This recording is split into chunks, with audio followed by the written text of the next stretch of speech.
안녕하십니까. 신의균의 국방TV 시큐리티 뉴스입니다. 자, 오늘도 우크라이나 전황 알려드리겠습니다.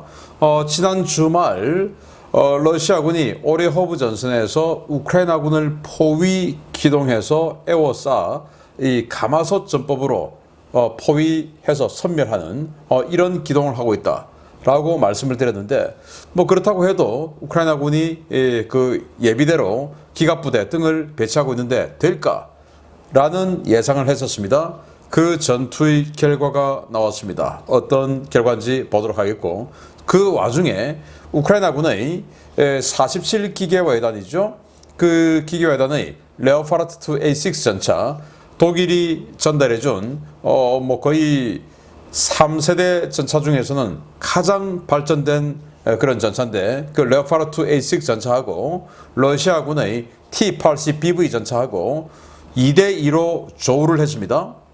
거의 뭐 처음으로 전차전이 벌어진 거 아닌가 생각이 되었는데, 그 동영상이 드론을 통해서 찍혔는데 그 결과도 알려드리도록 하겠습니다. 자, 들어갑니다. 전과 먼저 보면요, 이틀간에 걸쳐서 600명과 490명의 러시아군을 살상시켰다라고 우크라이나가 밝혔고요. 전차는 이틀에 걸쳐 각각 15대 그리고 10대가 격파되었다. 그러니까 거의 한 개 대대가 이번 주말간에 러시아군 전차 한 개 대대가 격파되었다. 장갑차도 13대와 16대, 그러니까 기계화 부대도 한 개 대대급이 소멸되었다 라는 걸 알 수가 있고, 차량은 더 많죠. 34대와 40대의 차량이 손실되었으니까 이 차량화 법인들 굉장히 큰 타격을 입었을 것이다 라고 생각이 되네요. 특수장비도 많습니다. 토요일 날은 10대가 격파되었고, 어제는 2대가 격파되었습니다. 포병은 여전히 많습니다.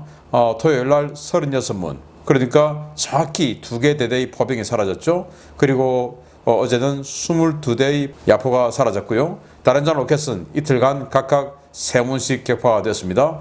거의 뭐 한 개 포병 여단이 또 이번 주말간에 사라진 셈이 되겠습니다.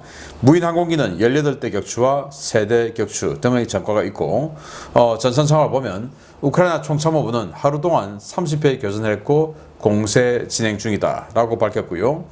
러시아가 야간에 드론 공습을 해서 우크라이나는 그 33대 중에 26대를 격추했는데 결국 7대는 맞았다라는 말이 되겠죠.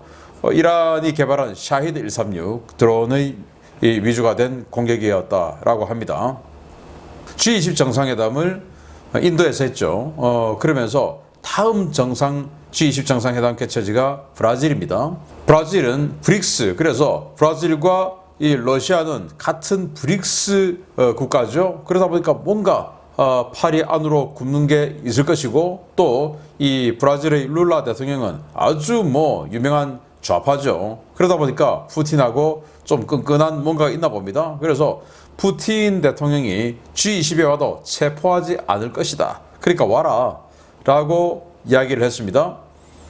브라질은 무슨 용기인지, 아무튼 지금 국제 형사재판소에서 이 푸틴 대통령에 대해서 전쟁 범죄 여러 가지 범죄 행위를 해서 지금 수배령을 내려놨지 않습니까? 체포령을. 그런데 자기는 거기 따르지 않겠다라고 이야기를 했는데 푸틴이 갈까요?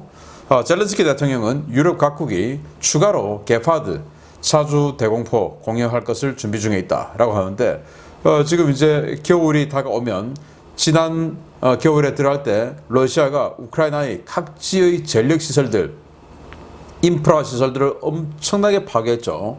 그래서 우크라이나인들이 정말 혹독한 겨울을 났습니다. 전기 공급, 에너지 공급 등이 안 돼서 난방을 제대로 못했죠. 정말 혹독한 겨울을 났는데 이번에도 또 러시아가 그럴 가능성이 있다라는 것이고, 그래서 겨울이 오기 전에 유럽에 있는 각 나라들이 과거 냉전 시대 때 독일로부터 샀던 그 35mm 게파드 자주 대공포를 지금 뭐 안 쓰죠. 지금은 그걸 대량 있는 대로 지금 우크라이나에 주는 것을 준비하고 있다라는 건데, 자, 이 정도 되면 우크라이나도 요즘 뭐 드론 엄청나게 많이 사용하고 있는데, 그 드론 국경 지역의 러시아 지역으로 날려보내서 변전시설이라든지 에너지 시설 타격해서 그 지역에 있는 러시아인들도 혹독한 겨울을 나게끔 한다면 러시아가 지금 대통령 선거를 눈앞에 두고 있는 상황에서 자, 내가 하면 저쪽도 하구나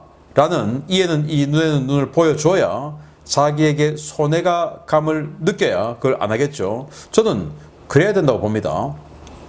자, 젤렌스키 대통령은 푸틴이 궁지에 몰려서 올겨울 핵으로 위협할 것이다. 더 이상 뭐 할 게 없으니까 병력도 부족하고 전력, 장비, 포탄 모든 것이 부족하니까 이제 핵밖에는 협박할 게 없다라는 거죠.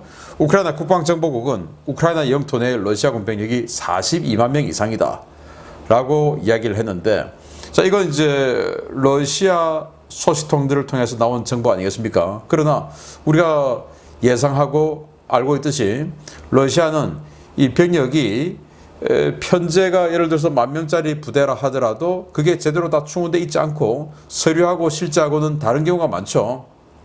워낙 돈을 받고 빼준 병사도 있을 것이고 또 죽었는데도 안 죽었다고 하고 보급품 계속 수령하는 장교도 있을 것이고 하다 보니까 지금 안 맞는 것이죠.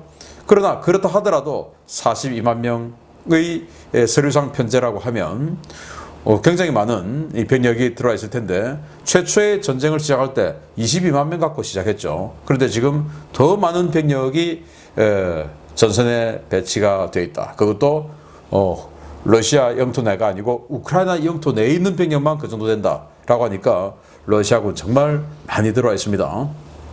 자, 키릴로 부다노프 군사정보국장은 습하고 추운 겨울에도 어떤 식으로든지 반격을 지속할 것이다 라고 이야기했는데, 왜냐하면 지금 이제 10월 중순부터, 그러니까 곧 한 달 정도 후부터 라스푸티차 우기가 오죠. 그러면 또 다시 이 평원이 질척질척해져서 전차나 장갑차가 기동을 못하는 이런 상황이 될 텐데, 그래도 반격은 하겠다라고 이야기를 합니다. 어떤 작전으로, 어떤 스타일로 반격을 할지 지켜보고 기대해봐야 되겠습니다. 러시아는 10일 새벽에 케르치 대교에 우크라이나의 드론 공격이 있었는데 모두 격퇴했다라고 밝혔어요. 자, 그러면서 이제 이런 그 전황 지도가 공개가 됐는데, 일단 여기가 케르치 대교죠. 케르치 대교 쪽에 오는 거 요격했다. 그리고 이 지점에 오는 거 요격했다. 그리고 여기 군항이 있죠. 여기 오는 것도 요격했다라고 하는데, 이 드론은 공중에서 날아오는 항공 드론, 그리고 수상에서 들어오는 수상 드론 등 다양한 조합의 드론이 온 걸 다 요격했다라고 하는데, 아직 이 오신트 소식통들이 여기 폭발이 있었다 이런 보고는 안 나오고 있어서 좀 기다려 보겠습니다. 진짜인지. 심페로폴의 러시아군 주둔지, 그러니까 크림반도에 있는 곳이죠. 여기에 대규모 폭발과 화재가 있었는데, 아마 이런 그 우크라이나군의 드론 공격, 크림반도와 케르치 대교에 대한 드론 공격을 하는 일환 중에 하나로 크림반도의 최대 도시이죠. 심페로폴, 거기도 공격을 했나 봅니다. 여기에 군부대가 있었는데 그 군부대 주둔지에 폭발과 화재가 발생해서 이건 막아내지 못했다라고 생각이 되네요. 자, 우크라이나가 벨리카 노보실카 축선에서 동쪽으로 2개 축선에서 공세를 강화하고 있다 라는 건데, 벨리카 노보실카 축선의 좀 새로운 스타일의 지도를 보시면 강이 이렇게 흐르고 있지 않습니까? 그래서 이 강 따라 쭉 내려오고 있었는데, 여기서 자비트네 바자냐 쪽에서 지금 스탑이 됐죠. 그 스탑된 상태에서 우크라이나군이 한 2주 정도 공세를 안 하고 있다가 갑자기 지금 지난 주말부터 공세를 하기 시작했는데, 지금 자비트네 바자냐가 이쪽입니다. 강이 여기 있죠. 그 동쪽으로 여기와 여기에서 지금 공세를 하고 있다. 우크라이나군이 공세하고 있다라는 거고, 러시아군 반대로 이쪽에서 반격하고 있고, 여기에서 오히려 러시아군이 공세를 하고 있다라는 보고가 나와 있습니다. 러시아는 전국 선거 참관인단에 동시다발 영장을 보냈는데, 동원 영장이에요. 논란이 확산되고 있다. 정말 기가 찬데요. 여기 바로 동원 소집 영장이라고 합니다. 그런데 선거하면 그 선거 참관인단이 있는데, 그 참관인단 중에서 야당이 추천한 참관인들에게만 쪽집게처럼 탁탁 집어서 너 동원이야, 동원 안 들어오면 탈영이야 라고 영장을 보냈다라는 겁니다. 정말 기가 차죠. 여당, 즉 푸틴 측에서 추천한 참관인들은 그대로 참관하게끔 놔두고, 야당 측 참관인들만 야 동원이야, 이렇게 됐는데 부정선거를 준비하고 있는 거 아니냐라는 추측이 나오고 있는데 참 기가 찹니다. 자, 주요 소식 들어갑니다. 첫 번째입니다. 지난주 러시아 전역에서 주요 군사시설과 공장 등에 동시다발적인 폭발과 화재가 발생했다는 소식 전해드린 바 있습니다. 그런데 러시아 내부에서 압력하는 세력의 공작이 단순한 방화나 소형 폭탄 공격, 화염병 투척과 같은 수준에 그치는 것이 아니라는 발표가 나와 주목됩니다.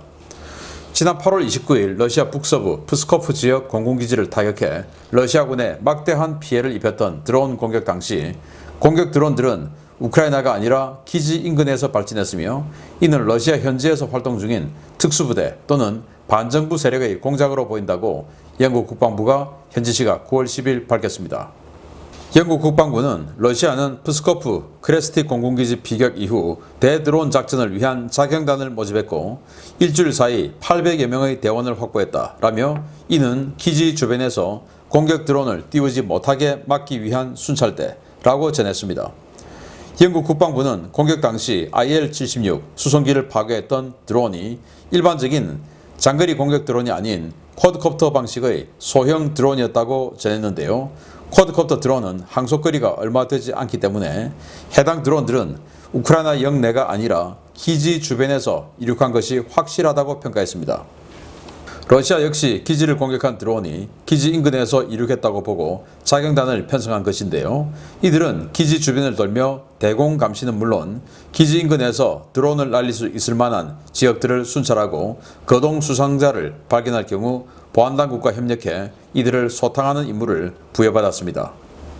이 같은 평가는 러시아 내부에서 활동하고 있는 우크라이나 특수부대 또는 반체제 세력이 수송기를 완파할 수 있을 정도의 대형 쿼드콥터와 폭발물을 취급하고 있다는 것을 의미하는 것인데요. 바꿔 말하면 수 킬로그램의 폭발물을 장착한 일반 상용 드론이 일반 공군기지는 물론 크렘린이나 러시아 국방부와 같은 전략시설을 기습 공격할 수도 있다는 것입니다. 러시아는 이러한 드론의 공격에 대응하기 위해 프스코프를 시작으로 각 지역에서 주민들을 자경단으로 선발해 대공 순찰과 거수자 색출에 나서는 한편으로 각 공군기지에 타이어와 그물 등으로 구성된 드론 방어 구조물을 설치하고 있습니다. 지난주 식별된 엥겔스2 공군기지의 전략폭격기들을 시작으로 전선 인근 기지들은 지상에 주기된 전투기나 공격기 위에도 타이어를 얹기 시작했고 일부 부대에서는 항공기 위에 그물로 된 케이지를 만들어 드론의 접근을 차단하는 시설을 제작하고 있습니다. 러시아 측 밀 블로거들은 이러한 조치들이 우크라이나의 드론 공격을 효과적으로 방어할 수 있다며 환호하고 있습니다. 이들은 타이어가 적외선 센서와 사 레이더를 교란시켜 드론이 러시아 항공기의 정확한 위치를 관측할 수 없게 만들고 그물 케이지가 드론을 잡거나 튕겨낼 수 있다라며 러시아의 급조 드론 방어 설비에 찬사를 쏟아내고 있습니다. 문제는 기지 인근에서 이륙한 사제 드론에는 적외선 센서나 사 레이더 같은 고가의 센서 장비가 들어간 적이 없었다는 점인데요. 도대체 러시아군 뭘 막겠다고 저런 것들을 설치하고 있는 것인지 모르겠습니다. 네, 이 사진 아주 유명하죠. 저희들이 최초 전해드린 이후로 많은 언론들이 다뤘습니다. 그런데 이게 또 이유도 있고 어쩌면 또 효과도 있더라 라는 건데요. 자, 골판지 드론, 피자박스 드론으로 불리는 그런 드론을 날려보내서 700km를 날아가서 때렸다 라고 했는데 그게 아니고 이 영국 국방부의 말은 기지 인근에서 날려보낸 게 확실하다고 했어요. 확실하다. 뭐 웬만해서는 확실하다라는 말을 안 쓰는데 확실하다고 하는 것은 진짜란 말이 되겠죠. 그래서 왜냐? 쿼드콥터 드론이 날아왔다. 그래서 뭐 농약 뿌리고 하는 우리가 일반적으로 알고 있는 그 드론이 날아왔다. 그건 속도도 느리고 항속거리가 짧죠. 그래서 우크라이나에서 날아올 수는 없다라는 거예요. 바로 이런 거 아닙니까? 그래서 이런 드론이 어떻게 우크라이나에서 700km나 날아오겠냐? 이건 기지 인근에서 날려보낸 거다. 그렇기 때문에 기지 주변에 이 우크라이나 특수부대가 엄청나게 많이 들어와 있다. 라는 말이 되는 것이고 그게 아니라면 이 푸틴 정권에 반대하는 뭔가 그런 그 파르티잔들이 러시아 내에 아주 조직적으로 압력하고 있다라는 무서운 말이 되겠죠. 자, 그런데 이 타이어 얹은 게 사 레이더, 그러니까 레이더파를 쏴서 그게 반사되는 여러 가지 어떤 그 반사의 특성을 가지고 이게 건물이냐 뭐 숲이냐 뭐 차냐 이런 것들을 분석하는 바로 그 레이더인데, 그 레이더에 있어서는 이게 좀 효과가 있다 이런 거예요. 그래서 이런 식으로 안 보인다는 겁니다. 안 보인다는 겁니다. 타이어를 얹어 놓으면. 그래서 야, 효과가 있긴 있네. 그런데 문제는 위성을 가지고 추적해서 들어오는 드론이 아니라 기지 주변에서 그냥 폴짝 날려보내는 드론이기 때문에 그 드론에는 전부 그냥 광학 센서, 그냥 일반 카메라 렌즈가 붙어 있는 거예요. 카메라 렌즈에는 그냥 뭐 타이어 얹은 거 다 보이죠. 그렇기 때문에 이런 거 아무 의미 없는데 이 짓은 왜 하냐라는 거죠. 그래서 최근에는 그런 드론이 내리꽂는 것을 방어하기 위해서 이런 식으로 그물 케이지를 만들고 있는데 위에 이제 걸려라 이거죠.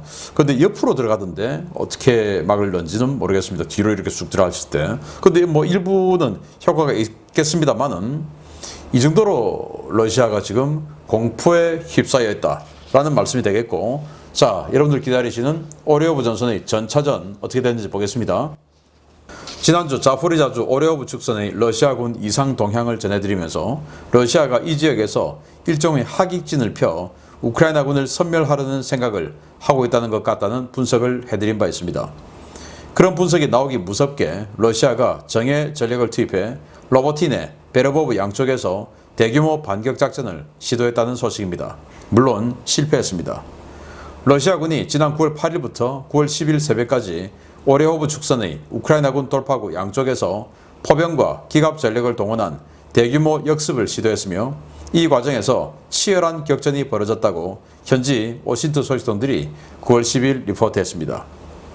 역습은 우크라이나군 돌파구의 첨단에 있는 스니츠네 북쪽이 아닌 돌파구의 좌우익에 해당하는 로보티네 서쪽과 코파니 방면, 베르보브 북쪽에서 실시됐는데요. 러시아는 이번 공세에 상당한 규모의 기갑 전력을 동원했습니다. 러시아군 제810 근위 해군 육전 여단과 제503 차량화 소총 연대는 단대호 미상의 전차 부대를 증원받아 로보티네 남서쪽에서 파상 공세를 폈는데요. 러시아군은 상당한 양의 포병은 물론 수호-25 공격기 등 항공 전력의 근접 항공 지원까지 받으며 로보티네 일대의 우크라이나군 제47 기계화 여단에 대한 파상 공세를 펴었습니다. 베르보브 방면에서도 제100 정찰 여단과 제247 공수연대를 주축으로 한 부대가 우크라이나군 제82 공중 강습연대를 공격했는데요. 우크라이나군은 이 같은 공세에 포병과 드론, 전차를 긴급 투입해 대응했습니다. 러시아군은 상당한 규모의 전차와 포병을 동원해 우크라이나군 양익에 대한 공세를 펴기는 했지만 병력과 화력 모든 면에서 열세를 면치 못하고 패퇴했는데요. 이 때문에 러시아는 지난 하루 동안 1개 대대 규모의 전차 부대와 1개 여단 규모의 포병만 잃고 역습 시도를 포기했습니다. 이 과정에서 로보티네 외곽에서는 이번 전쟁 발발 처음으로 서방제 전차와 러시아제 전차 간의 전차전이 보고됐습니다. 우크라이나군 제47 기가와 여단의 레오파르트 2A6 전차 2대가 러시아군의 T-80 BVM 전차 2대와 로보티네 남서부 지역에서 교전을 벌인 것입니다. 약 1.5km 거리에서 벌어진 이 전차전은 센서 성능이 우수한 우크라이나 측 전차가 러시아군 전차를 먼저 발견하고 선제 사격을 실시했는데요. 레오파르트 2 A6 전차는 초탄에 러시아 T-80 BVM 전차를 명중시켰지만 전차를 완파하지는 못했습니다. 비격된 러시아군 T-80 BVM 전차는 엄청난 폭발에 휩싸였지만 기적적으로 화염에서 빠져나오는 데 성공했는데요. 우크라이나군 전차의 존재조차 모르고 일방적으로 얻어맞은 러시아군 전차들은 황급히 전장에서 빠져나가 러시아군 진영으로 도주했습니다. 우크라이나군은 로보티네 전차전 직후 인근 산림지대에서 러시아군이 버리고 간 전차 몇 대를 발견했는데요. 이 전차들 가운데 상태가 멀쩡하고 포탄과 연료도 남아있었던 T-90M 전차도 포함되어 있었던 것으로 확인되었습니다. 이번 역습은 점점 더 깊게 돌파구를 만들고 있는 우크라이나군에 대한 러시아군의 어설픈 양익 포위 섬멸 시도가 얼마나 무모하고 어리석은 것인가를 보여주는 사례인데요. 정말 러시아군에는 이성적인 판단을 할 수 있는 지휘관이 씨가 마른 모양입니다. 네, 이 사진이 이번에 공개된 러시아군의 T-90M 지금 현재 러시아가 전쟁에 투입한 전차 중에서 제일 신형 전차죠. 이게 이제 투입이 되었습니다. 그런데 전차전이 있은 직후에 이 T-90M이 연료와 탄약이 있음에도 불구하고 놔두고 도망간 걸 그대로 노획을 했다라는 건데, 야, 그거 왜 그랬을까? 이제 같이 있던 다른 전차가 뭐 두들겨 맞고 하는 그런 모습을 보면서 이 T-90M 전차는 돌격 임무를 맡아 있죠. 제일 세니까. 그런데 겁이 나서 못 하는 거죠. 그래서 놔두고 도망간 것이 아닐까라고 생각이 됩니다. 자, 지금 이 로보틴에 여기를 우크라이나가 탈환하고, 그리고 이제 밑으로 내려가는 상황에서 또 베르보브 여기를 지금 서쪽에서 시가전을 하고 있는 상황에서 중간으로 계속 또 돌파구를 확장해 나가고, 또 이 참호선으로 우크라이나군의 경보병들, 즉 특수부대에 가까운 부대들이 들어가서 참호 소탕전을 하면서 서진하고 있는 상황이 되죠. 급하니까 러시아군이 이런 식으로 뒤를 에워싸는 공격을 했는데, 이 코파니 앞 여기서 지금 전차전이 붙은 것 같다. 여기가 지금 47기계화단이 우크라이나군이 있어요. 그래서 이런 식으로 공세를 했는데 이 지역에서 전차전이 벌어진 것 같다라는 거예요. 그래서 그 전차전이, 제가 동영상을 봤는데, 자, 이런 식으로 뻥 터지고 얘가 지금 도망갑니다. 화염을 막 뿜으면서 지금 도망을 가고 있는데, 이 도망간 이후의 영상까지는 안 나왔는데, 이 정도 화염을 뿜으면서 가면 좀 이따가 터지지는 않을까라고 생각이 되는데, 러시아군 T-80BVM 전차 2대, 우크라이나군 레오파르트 A6 전차 2대가 서로 마주보고 오다가 발견한 겁니다. 그런데 사격 통제 장비나 관측 장비가 훨씬 정밀한 독일제 전차가 먼저 쐈어요. 그리고는 크게 한 방 맞고 도망을 가는데 한 방이 파괴되지는 않았습니다. 자, 1.5km 전방에서 이게 이 정도 화염 같으면 이게 날탄, 즉 날개 안정 철갑탄보다는 대탄, 대전차 고폭탄이 아닌가라고 생각되고, 날탄을 쐈으면 관통을 탁 할 수 있을 텐데 대탄을 쏴가지고 폭발 반응 장갑이 반응을 하고 그래서 뚫지 못한 거 아닐까라고 생각되는데, 아무튼 이렇게 도망을 가요. 동영상 일단 같이 한번 보시겠습니다. 자, 여기 우크라이나군 전차 2대가 있는데 앞 전차가 사격을 합니다. 사격을 하고 화염이 크게 일어나죠. 뭐 엄청난 화염이 일어나는데, 그리고는 러시아 전차가 쭉 도망을 갑니다. 가는 과정에서 다른 동료 전차도 같이 도망을 가는데, 그 이후에 어떻게 됐다라는 보고는 나오지 않습니다만은, 아무튼 러시아 최신 전차 T-80BVM 전차, T-80 전차 중에서 가장 최신형 개량을 한 게 T-80BVM인데, 지금 이 전쟁에 투입한 전차 중에서, 러시아 전차 중에서 넘버 2, 발견도 못하고 1.5km에서 발견도 못하고 맞고 지금 도망을 갔고, 그리고는 이 로보틴의 외곽에서 이러한 끝에 이렇게 쌩쌩한 T-90M 전차를 지금 노획을 했어요. 야, 이거 완전 새거 아닙니까?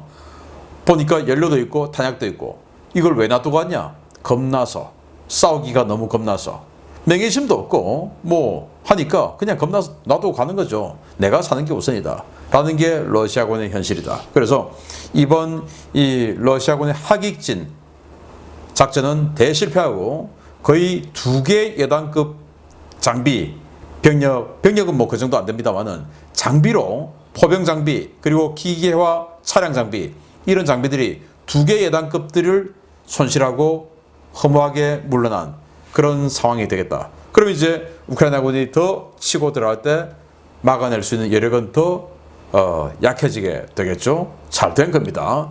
계속 알려드립니다. 마치겠습니다. 감사합니다.